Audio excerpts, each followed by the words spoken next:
Hi, my name is Katie Meland, and today I'm going to be talking to you guys about the SEO audit I performed for Faith Lutheran Church. To start out, just a little background information here. Faith Lutheran Church is located in downtown Hutchinson, Minnesota, about an hour west of the Twin Cities. Their website is a pretty basic WordPress site created by third-party web developers. Most of the website is managed by administrative personnel within the church. However, larger updates and changes are made by the third party. So jumping into things right away, I'm going to look at the on-site analysis I performed. I'm going to focus on meta issues and image issues because those made up the bulk of the problems that I was seeing.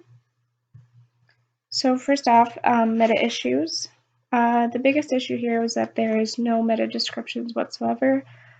These are important to provide information, give users a little bit of context into what they're going to be clicking on. So because of this, my recommendation was to obviously insert some meta descriptions. Here I have an example.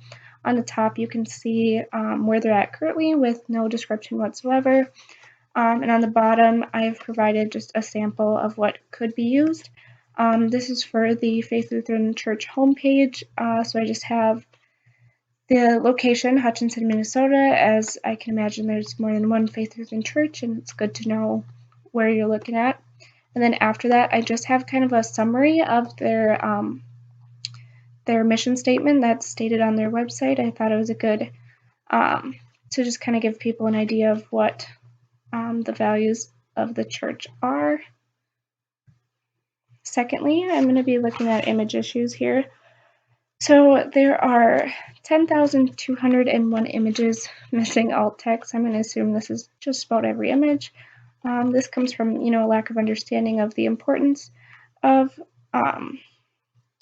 alt text and what it's used for, and also obviously we should optimize images to increase load speed.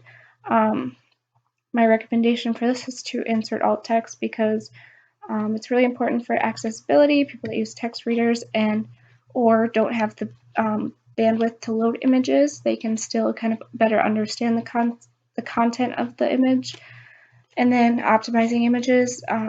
This has a lot to do with image size. When images are, more click and drag like they are on WordPress sites, you don't really pay attention to the actual file size of the image, and this can lead to some pretty large images inserted into some pretty small spaces, which can cause a lot of problems with the load speed.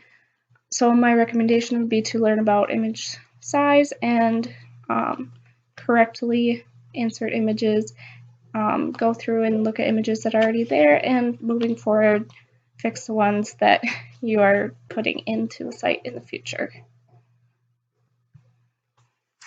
So next, looking at the offsite analysis, I'm going to focus on the NAP analysis, in specific business name inconsistencies that I found. So for this section, I actually reached out to the church because I wanted to learn a bit more about what their services are, what the possible reasons for the business name variations that I found. One that I found was some browsers included ELCA or LCMC after the Faith Lutheran Church name, and I asked them, what is this? What does it mean? So basically, ELCA and LCMC are different denominations, different basically core values for the church, different ways of teaching. And the church used to be ELCA but switched to LCMC, and so they were actually very concerned that this issue is fixed because they don't want to give people false information.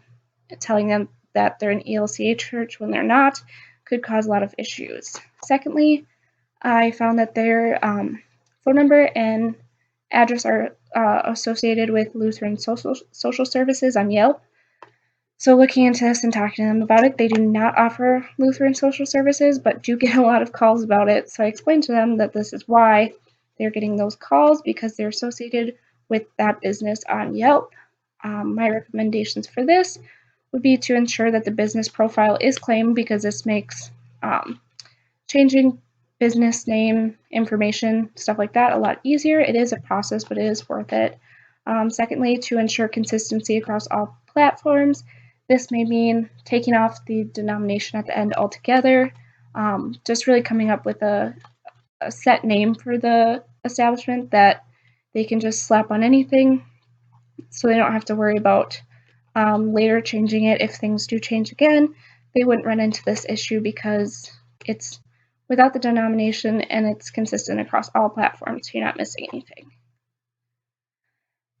Lastly, I just want to talk about these social media and video accounts. So for this, I noticed that they do have a lot of different accounts on different platforms. Some have more than one account. I think for the purposes that they're using it for, this is acceptable because they have like a main account for the whole church business, and then they have a separate account that's more catered towards their youth group. That's typically the division that I saw across the platforms. For their video account, it's mainly used for educational purposes. There's a lot of Bible study series on there and kind of posting the sermons, things like that. But as I looked at the social media, they use it actually for a lot of different purposes. Facebook's mainly events, things like that, whereas Twitter, they just post like the sermons, and then Instagram is mostly catered towards the youth, posting activities and trips they go on, things like that.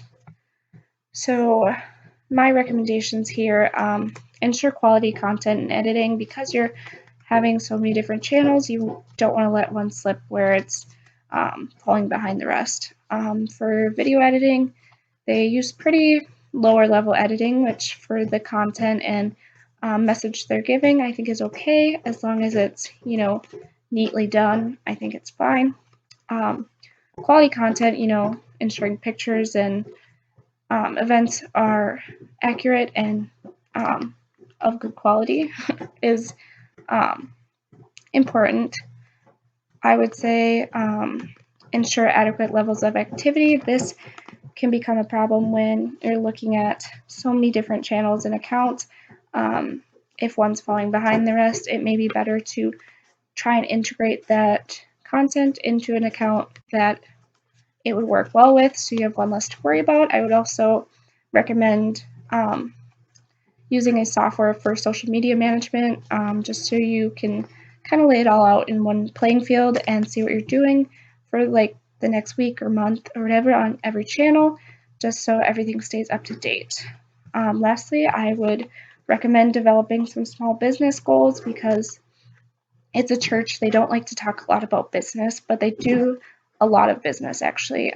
And so I think developing small goals, even just with, say, engagement with their videos or posts, just finding a way to track that and measure it and define some small goals that can help build engagement and build their following, I think would be very beneficial to them. Again, it's a small step, but it can lead to a lot. Even if they don't consider themselves doing business, they definitely are. So I think that's definitely important.